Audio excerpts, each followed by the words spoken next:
you might as well just talk to him about the weather or the daisies or your shoes, because you start mentioning MOPAR, you say one thing wrong, he's not your friend anymore. Now, I didn't know my arse from my elbow when it came to any kind of performing rights to be an artist. I was a car mechanic, so I had to learn on the spot, made it happen.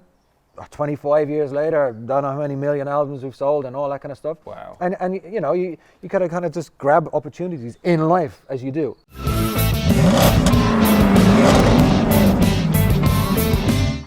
Welcome to the Hard Up Garage, where we've got stories about cars. Yes, that's right, car stories. And then guys, it's Sam from Hard Up Garage.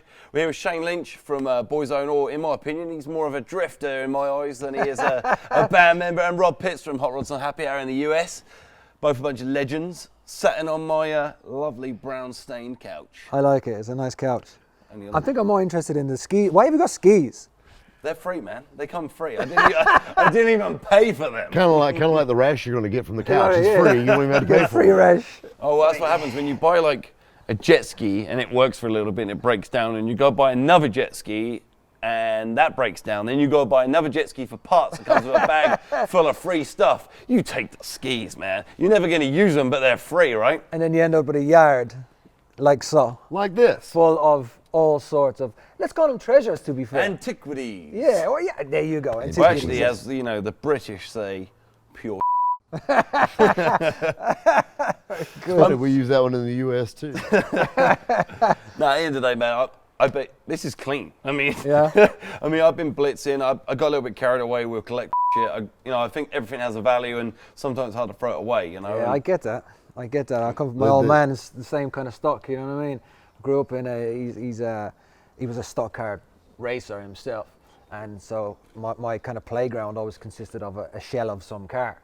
You know what I'm saying? Because he's always crashing one, gets another shell. So you know your front lawn is a car part like a shop like this, I guess. So you know, you didn't lick it off a stone either, did you, your old man?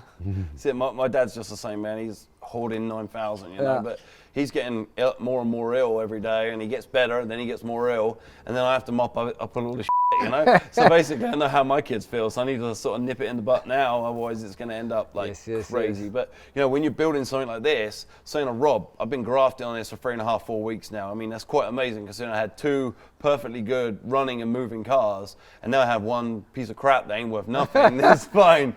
But, you know, congratulations. Thank you. Yeah, you've achieved.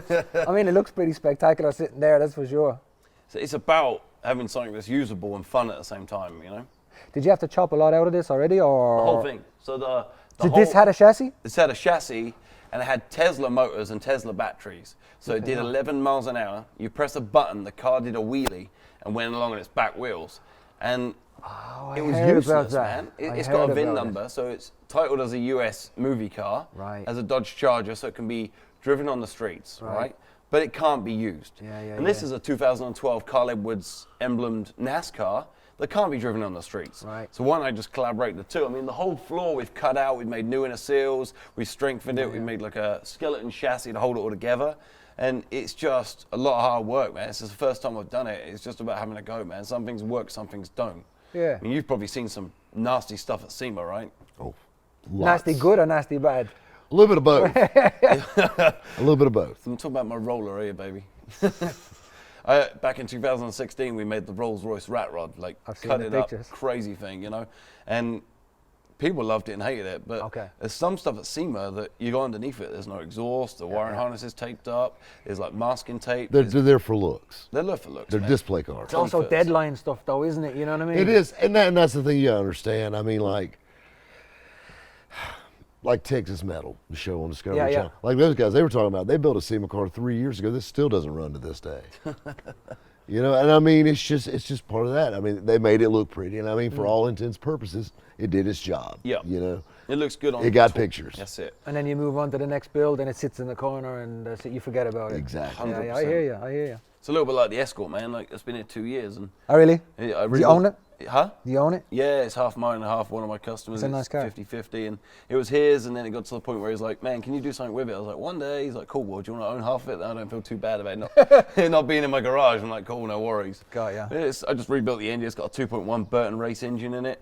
Problem is, it's not a real Mexico. It's a, The lady was 79 years old, and she owned it from new, been in her garage, unwelded, like perfect shell. Nice. But it's a cool car, man. It's a bit of iconic British history in it. But what's real these days anyway when it comes, especially Mark 1s, Mark 2s, all that. how many times have you seen real Mark 1s get rolled down the track and then you see that car again? Yeah. Apparently not a rebody. But, well, that's even like your Chargers and Challengers and all that stuff. I mean, there's numbers matching is such a gray area. Yeah. I mean, how many no numbers Copo motors left the factory, and then basically they left in some guy's storage unit for 40 years. He's pulling them out and making them like 100 grand a piece, and people are restamping these Hemis and stuff. Or you got Mark Warman over at Graveyard Cars that replaces every panel on the car. Yeah. Well, it's not exactly. It's all Yeah. foreign restamped sheet metal. You know? Yeah.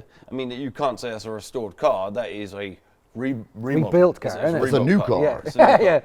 He's a cool guy. I met him at SEMA, and he's a nice guy. But I've interviewed Mark, super cool guy, great Mr. body MOPAR man. though, man. You try and talk MOPAR to him, there's no point. You might as well just talk to him about the weather or the daisies or your shoes, because you start mentioning MOPAR, you say one thing wrong, he's not your friend anymore. He is on your case. He is down on you like a sack of shit. Man.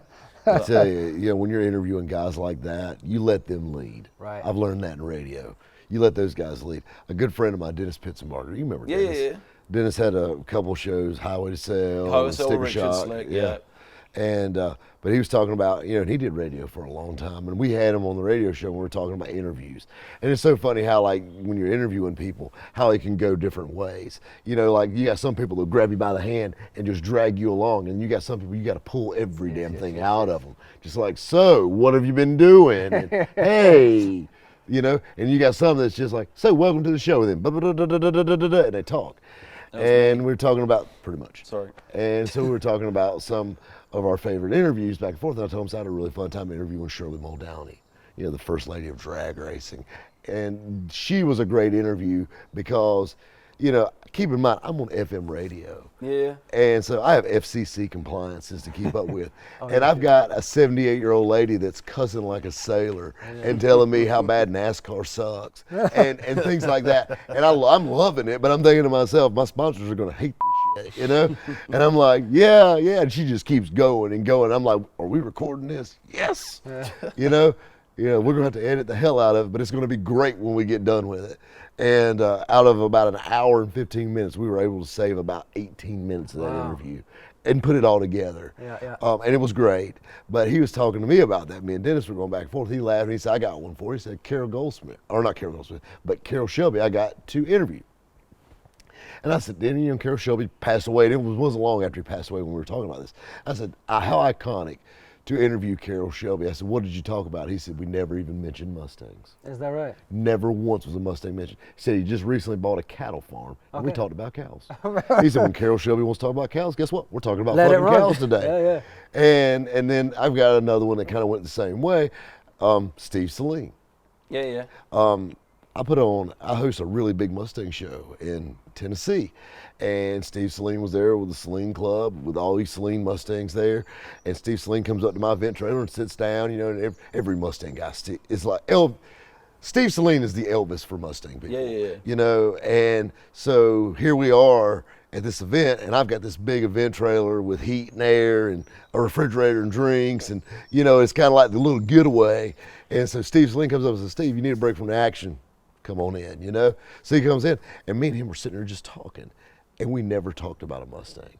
We talked about Grand National Buicks. We talked about everything. And he told me, he said, we were joking around. I said, if it wasn't for the Ford Mustang, I said, where do you think Steve Saline would be today? He said, I'd probably be a janitor. Really? I thought that was hilarious. Wow. And that was one of the best interviews. And I've actually met him several other times at events after that. And me and him still laugh and cut about it. He said, as many times I've been interviewed, I've never been asked that before. And we joked about it. And I bumped into him at SEMA a few times. We ended up having lunch at SEMA this past year.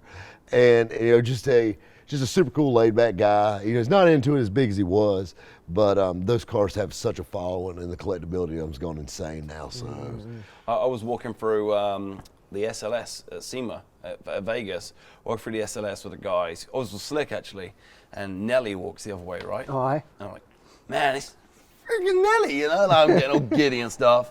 And I got up to speak to him and say hi and just shake his hand, just say, man, thanks for, you know, forming my childhood. You know, your music's cool, and, you know, it gives you a vibe when you're a kid to get into good music like yours and stuff, and just give that you a song feel. you did with Kelly Rowland got me laid so many times. That's what I want to thank you for. I start walking up to him, and this guy comes up to me and goes, hey, man, if you're going to speak to him, no worries.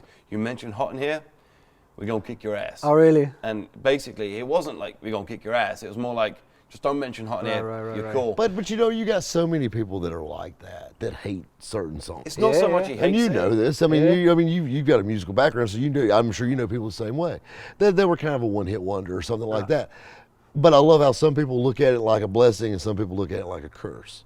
Like you've got, you know, people, I hate that song. And remember that song, Don't Worry, Be Happy, that came out in the 80s? And this dude, that dude was a really, really well-known composer. Right. But nobody really knew who he was past classical music till that song came out. Oh, that's Bobby McFadden, duh, you know, Don't Worry, Be Happy. But he was talking about how idiotic that song was and how stupid it was and how he had to dumb himself down to sing that song. So he refuses to sing it anymore. He will not even, he won't even speak on it. But then you'll see an interview with the lead singer of Whitesnake. You know, Here I Come Again. Everybody knows, Here I Come Again on And my he'll just own. jump into song. And he's like, and he said, people ask me all the time, he said, you know, because that was his biggest song. Big hit. They had a few decent hits after, but that was the big one. And, you know, it was like one of the first ones. And everybody else says, how do you feel about that song? He said, well, he said, I live in a $12 million home. He said, I drive a new Ferrari and I sing it every day, and I think I love it a little more every day. But you know what I'm saying? That's the way to look at it. I mean, he said, you know what? I'm getting paid. And that was the coolest thing ever. That's awesome, isn't it? And then he got to hook up with little Tawny Katane. The chick was in the video too. So, I mean, that was the interesting one too. But, you know, is it Mike Anthony from Van Halen? Right. Mark Anthony. I don't know. Not Mark, Mike. Mike. So I walk up to, I was in SEMA, Barrett Jackson in Scottsdale. I'm drinking too much. And I walk up to... That's dangerous at an auction. Yeah, exactly, man. But I was broke, hard up, man. I ain't got no worry. I'm not worried about that. I'm worried about getting my ass kicked. So we're buying tasers, and me and this hemophiliac Mike, we're running around tasering each other. He's like a disabled guy on a scooter, and he's running by tasering my ass, and I'm running by tasering him. And do you realize the special place in hell you get for hitting yeah. somebody with a taser that's on a scooter? One day it's going to go wrong, but it's his idea, man. He bought him. It's on his credit card, not my problem, right? And I don't think it makes it right, but okay. Yeah, I got ways of shrugging that off. We're fine. I love how you turn that around. There's ways, man. Let me know how that works out for you. Thanks a lot, man. You're welcome. I get my ass kicked. Now, every comment in this video is, can't believe he Has the tasered a freaking Such a hemophiliac. dick. Sam Hard hates the cripples. Okay, I'm going to post a video attached to this video of him tasering me next to a swimming pool and I nearly drown. All right, how about that?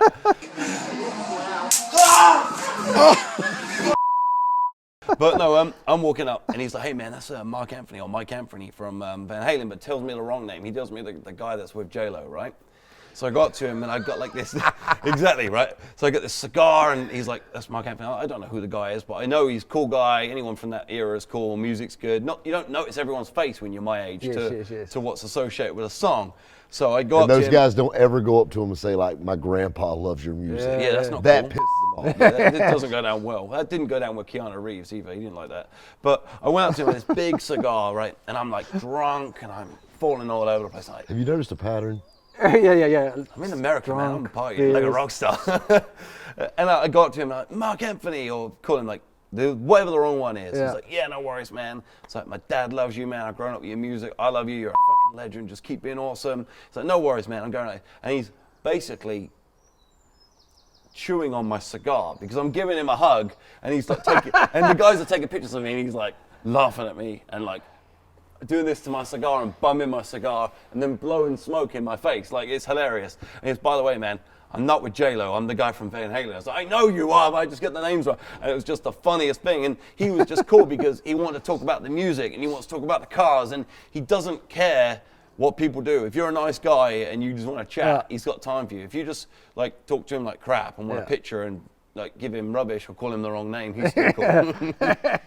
But You know, and this is a thing that I think a lot of these guys, and I'm nowhere near to that level. I'm YouTube notorious. You're YouTube famous, man. It's the same thing. No, it's not the same thing. It's not even close. Me and the guy from Whitesnake do not have the same problems. You say that in 10 years' time, man, when you're in your £12 million house and being like, you know, sitting on a couch in a bird sofa with Sam Horrid, and I'm like only in my £12 million house with my Ferrari. You'd be saying the same thing. But like I was at the airport on the way here, yeah, and I said, you know what? There's a place that had a Cuban sandwich, and I love Cuban sandwiches. I said, you know what? I want to get a Cuban sandwich. I got about 30 minutes before the plane takes off. I'm gonna sit down and we'll eat a sandwich. It was just me by myself. I sat down, one bite in, tap on the shoulder. Man, I love your videos. No way. And I'm like, yeah, can I get a picture with you? Mouthful of Cuban. Your heart's racing because you're loving it. Yeah, I'm just like, sandwich down. You know, because you know, this is the thing. People, it's aggravating, I understand. It can be, and some people can be extremely overbearing, and sometimes there's a line there. I mean, at least with you, it's a lot of women that are on your case, you know?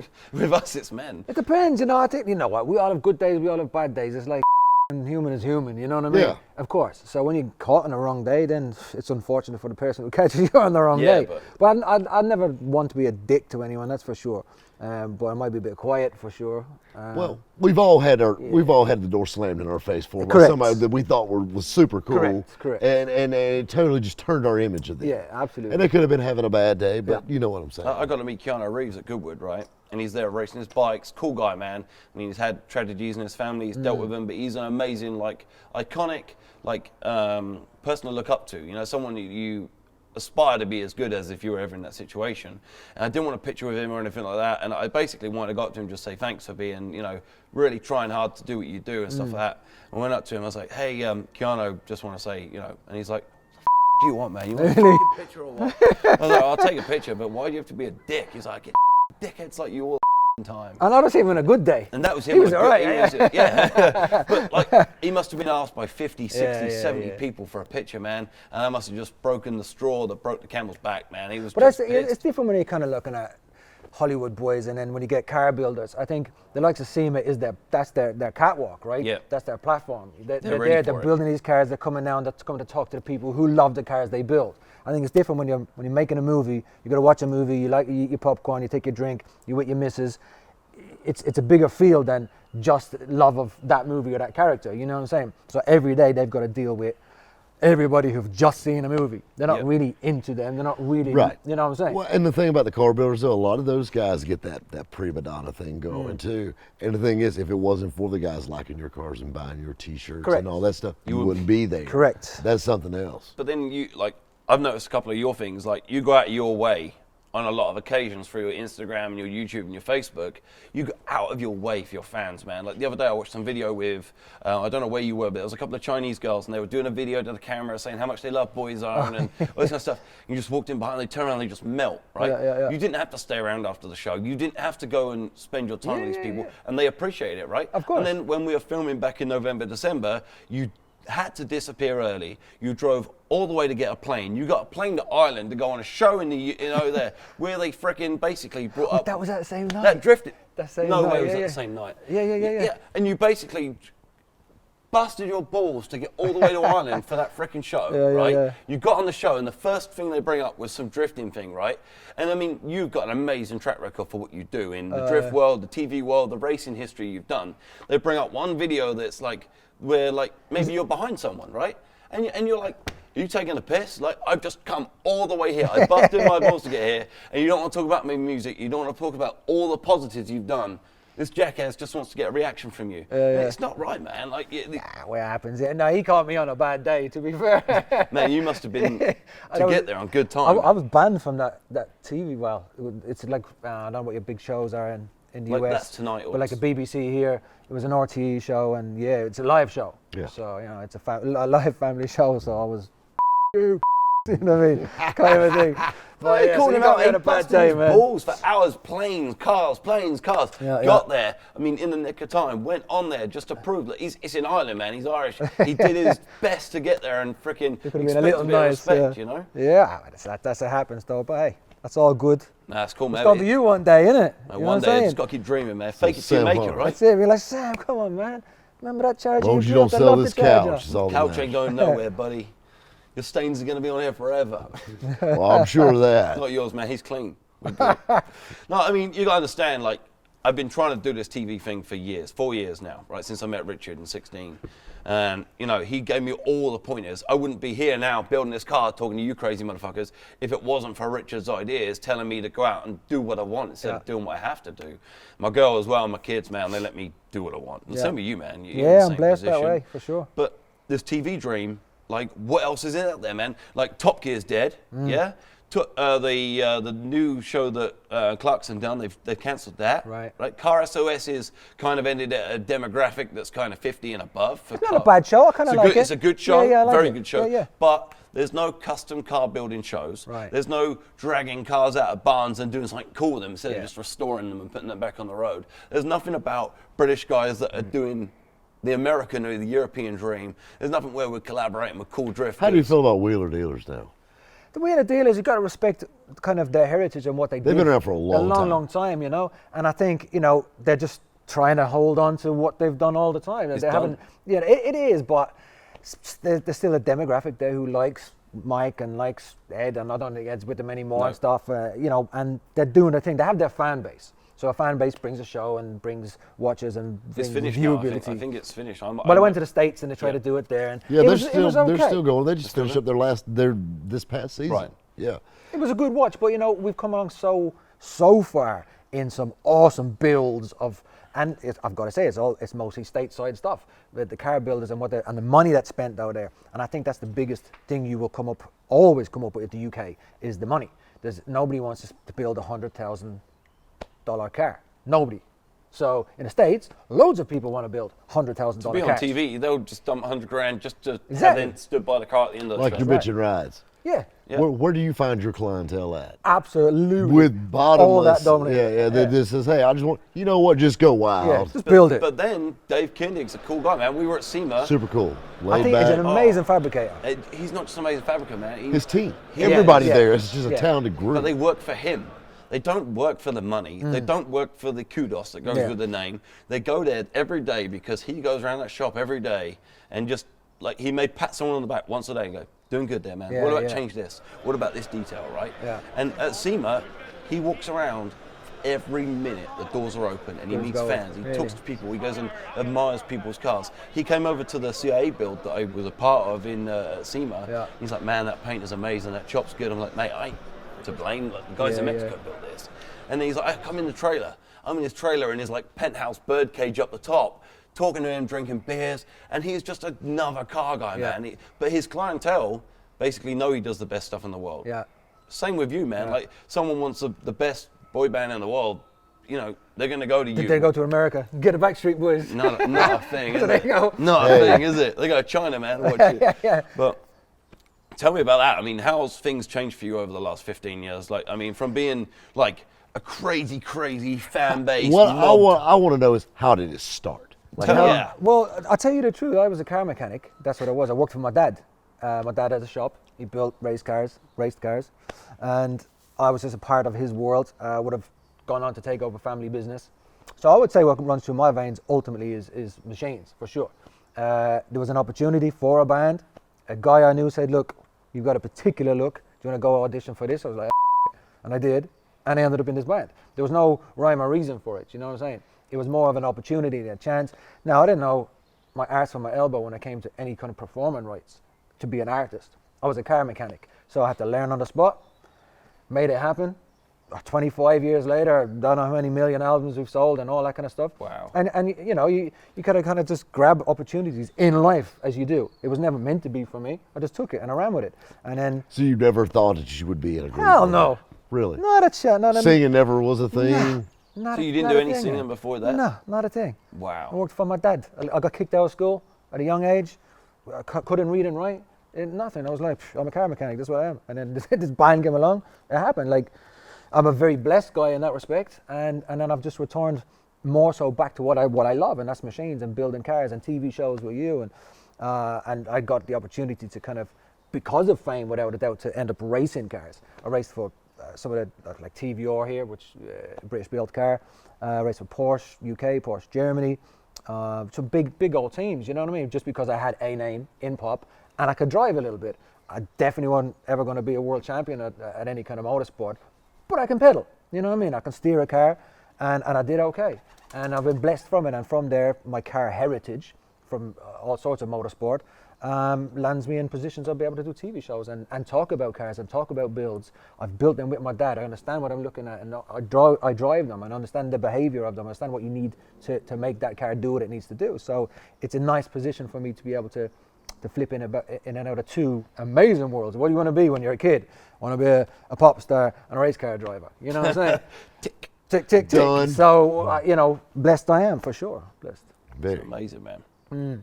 So what were you off to next? China? China, yeah. So we're kind of halfway through our world tour right now. We've done a bit of Europe. We've done Australia, New Zealand, that side of the world. We're heading for Japan, China, Philippines, all that kind of stuff, pretty much. And then we, at some point in October, far down the line from now, we finish it up here back in the UK. So yeah. And then I'm going to drag him to SEMA, and we're going to party like rock stars, but we're not going to drink because that would not be professional. That would not be like you either, Sam. You know what I'm saying? I don't drink. Yeah. I noticed a pattern. I open the throat and it falls down. I don't have any drinking to do No, with I it. drink. You pour. Yeah. I don't drink. I pour. I don't drink. I just consume. That was alcohol. That was alcohol, by the way. Pint glass. Yes. Yeah, that's cool, man. Yeah. I love it. I love it. So you're going to do some singing for us tonight, Rob? You know what? I think I'm going to take a pass on that. I think I'm going to do some sleeping. Depends on how many beers you get into. You know? You know, see, I've partied with this guy before. Oh, you have? Yes, I have. All right. I have. I've partied with this guy Okay. before. I know how he is. I'm going to be like the responsible adult tonight. He's going to done. join in. Please go to our channel homepage and click on the playlist to watch more Hard Up Garage videos. If you like what we're doing, click on that subscribe button. It doesn't cost anything to subscribe, and you can also help us by leaving a comment and click the like button. Please share this episode on social media with your friends and family. But while you're there, why not follow us at Hard Up Garage on Twitter, Instagram and Facebook. If you follow us on social media, you'll see when we've got brand new videos for you lovely people. And don't forget to visit HARDUPGARAGE.com, where you can get some background on what we do and buy some of our much loved merchandise.